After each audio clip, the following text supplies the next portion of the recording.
na ko jouer pour en tout cas lutter contre l'inflation. On se rappelle aussi du temps de maître Abdoulaye Wade am na lu ñu doon tuddee les easy boutiques pour que yëf yi yomb. Alors est-ce que aujourd'hui yooyu itam mën nañu jàpp ne bokk na solution mooy état teg ay comme du demee ne ko Sonadis boo ko defee distribution bi état bi di ko jël di ko mën di distribuer pour marché. D'abord que il faut ñu comprendre que enjeu bi enjeu national la. C'est un problème même de sécurité. Autant le pain est un problème de sécurité dans certains pays arabes, autant le riz, le sucre dañu constituer ay problème de sécurité nationale. ni ñu comprendre banditisme ak gars yi tëj ak gars yi daaxaate di reyaate noonu la problème ñaari problème yooyu nekkee des problèmes assez sérieux. Moi je pense que y a des efforts qui ont été faits bon nañ ko nangu mais lu nekk ak jamonoom. lu nekk ak jamonoom nekkatuñu ci jamono chaîne d'avion passé nañ ko. La Sonadis a été dépassée parce que l'État a voulu être un État commerçant. mënul nekk. Les frais yi nga xam ne ñooy tegu ci marché dafay compliqué. Et la Société nationale de distribution du Sénégal est passée à côté. Parce que état bi mënul nekk un état marchand. État mën na nekk un état régulateur d'interventionniste. Mais état mënatul nekk jaaykat. État buy jaay du sotti. loolu il faut ñu jàpp ko. Ça c'est le libéral qui parle. C'est le libéral qui parle. oui oui mais gisuma fu état di jaayee dëgg la bu fekkee ne am na fu état di jaayee mu dox rek dañ ma ko wax. état mën na contrôler les choses. li nga xam ne mooy li nga xam ne kenn du ko dañ ko war a régler.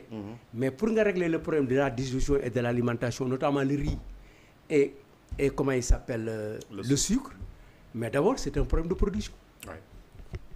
Parce que mënuloo déterminer prix yi tant que tu dépends de l'extérieur. saa yu problème amee nga jur ko. Écoute am na yoo xam ne ils étaient fournisseurs de certains pays nekkatuñ ko ils ont été remplacés. Si tu prends le problème du blé avec l'Algérie. Écoute la France Russie jël na place am. Et c'est comme ça maintenant li ministre yi wax ne dafay créer 2000 boutiques. Bon écoute c'est à l'image des boutiques qui ont été créées par Serigne Bouba. mooy easy boutique yi. Maintenant est-ce que dox na est-ce que doxul pourquoi Sonadis existait pendant des années di jaay des produits les prix étaient partout les mêmes sauf une différence de prix bi nga xam ne c'est à cause de la distance. Ensuite am un des grands centrales d'achat à la Sonadis. nga xam ne amoon nañu capacité pour émailler tout le territoire en tout cas dans les principales villes et dans les départements. Est-ce que loolu mën na nekk tey. bu nekkee kat moo koy def est-ce que mën nañ ko def est-ce que ñeneen mën nañ ko def je pense que c'est possible. Et à l'image d'une petite expérience. sur les pharmacies nationales d'approvisionnement. Aujourd'hui les médicaments certains médicaments. sont à disposition du point de vue géographique. et à disposition du point de vue prix. Donc approche boobu defe naa am nañ ko li ci des on s'est un peu arrêté sur l'implantation des pharmacies régionales parce que dans chaque région quand tu as un centre d'approvisionnement bu am mais moom mooy distribuer les différents centres de santé et les centres hospitaliers nekk foofu et le problème à ce niveau est réglé. Est-ce qu'on peut faire de même? Je pense que c'est possible mais bu fekkee ne ni ñu koy waxee nii def ko nii li ma dégg ministre bi di wax bi parce que le ministre aussi on remarque que c'est un excellent professeur d'économie mais est-ce qu'il est capable de mener une usine à point le projet industriel c'est une autre question. Mais pour mu am cela veut dire que toutes les marchandises ne partiront pas de Dakar. De mon point de vue. bu fekkee ne ku nekk boutique yooyu 2000 boutiques ku nekk da ngay ñëw di jënd si suukar Richard Toll mais écoute chacun y mettra le coût de son transport et les coûts d'approche. Mais bu fekkee ne boutique yi nekk dans le département Matam dans le département de Linguère dans le département de Gossas dafa am benn centre d'achat départemental bu fa nekk nga xam ne tous les produits seront taxés ñëpp ñooy bokk prix après quelque 1 franc ou 2 francs de différence on peut le croire mais bu fekkee ne tu implantes 2000 boutiques écoute on va voir ce que ça va donner. Et ensuite l'approche des boutiques que nous avons nous dans notre système di nga xam ko mais suñu booy yi nangu ñu ko liggéey maa lay yëgalu leer nag fanaan ci boutique bi laal basang tëdd yeewu suba teel jaay nangooguñu ko ba léegi ce sont des nations africaines étrangères mais membres de la CEDEAO ñoo koy def de tout le temps naari gànnaar yi la woon ñu naan naar butigu naar lañ daan wax mais kenn daa wax butigu Wolof mu dugg naar lañ daan wax. naar yi ñoo nekkoon partout. léegi à peu près ñu ñëw ci léegi pël Fuuta yi ñoo ko yor. c'est ça là aussi la réalité c'est des réalités qu'il faut constater. Ah oui. Ils se sont organisés dans ce sens et cette organisation la CEDEAO et l'UEMOA war na ko permettre. Mais qu'est-ce que nous avons fait nous pour mettre nos concitoyens dans de bonnes dispositions pour ça? Loolu moom c'est un constat parce que tant qu'on ne fait pas les constats xool ko seet ko jéem ko régler dans le cadre de la loi communautaire les lois de l'UEMOA et les lois de notre pays du sotti parce que loolu aussi il faut que ñu comprendre ko non seulement ça aujourd'hui il y a certains secteurs yoo xam ne c'est complètement mobilisé aujourd'hui c'est pratiquement le secteur du nettoyage d'habits c'est aussi le secteur des fruits. Des fruits, oui. Et aujourd'hui, c'est pratiquement aussi un peu mu ngi jëm vers le secteur des boutiques, des petites bouteilles d'eau. Donc les boutiques, oui.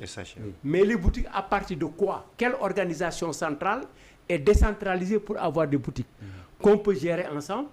Parce que boo demee ci pharmacie nationale boo dem wala foo dem boo tapé Exoméline xaw ma. dafay génne prix bi jox la ko. Parce que c'est partout dans toutes les pharmacies d'approvisionnement. C'est un exemple que je connais moo tax may joxe loolu. Donc voilà, je pense que mën nañu ko def mais il faut nécessairement régler le problème de l'industrialisation du sucre. Alors maintenant, c'est là où il faut interpeller les commerçants et les Sénégalais. Mimran a déjà la compagnie sucrière def na ay dégrégation urbi et orbi ne ay terre des na fi am na système d'irrigation na gars yi ñëw jël terre yi mu jox leen système d'irrigation ñu dugg dans la production industrielle. Mais pourquoi nos commerçants mooy bay canne à sucre transformé. Pourquoi nous ne voulons pas entrer dans la culture de la canne comme Mimran et assurer l'industrialisation du sucre? C'est une question. Bu fekkee ne dañ ko bañ dafa diis ñu seet lan moo ko dul diisal ñu aider leen à ça. Parce que en le faisant pratiquement tu partages la totalité du marché avec des nouveaux et peut-être ça dafay nekk système de décongestion même de la compagnie sucrière.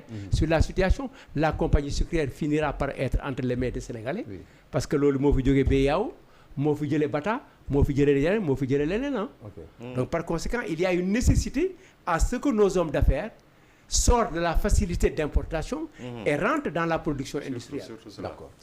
Mais ça, pour ça aussi, il faut le soutien de l'État. Absolument. Mais si on veut implanter comme ça 2 usines à Ziguinchor, benn à Ziguinchor ak benn à Kolda comme ça, écoute, waxuma dina jafe de, mais il faut faire l'étude, il faut faire l'étude technique, il faut faire l'étude commerciale, il faut regarder l'implantation, il faut regarder les coûts. Ban coût de revient lañ ko war a génne pour jaay ko. Parce que bu fekkee ne dafa war a gën a cher Mimran aussi c'est une autre question. Mais quel que soit X loolu tout gap boobu toujours état bi moo ko war a supporter pendant des années parce que li muy empêcher la sortie des devises pour l'étranger. Parfois il est préférable de perdre 1 milliard que de prendre 2 milliards et de donner ça aux sucriers étrangers.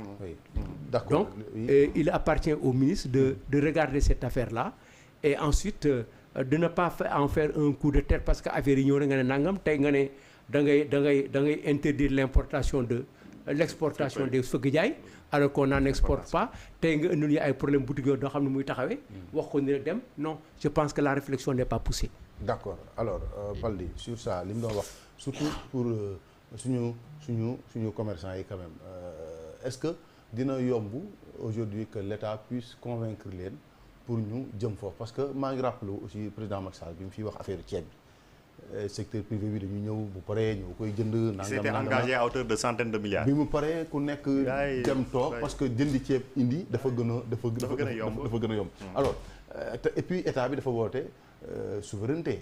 Et avec des hommes d'affaires yoo xam ne fii lañ dëkk ci réew mi mais est-ce que loolu tam dina yomb ci réew moo xam ne commerçant yi dem jënd jaay moo leen gënal bëgguñu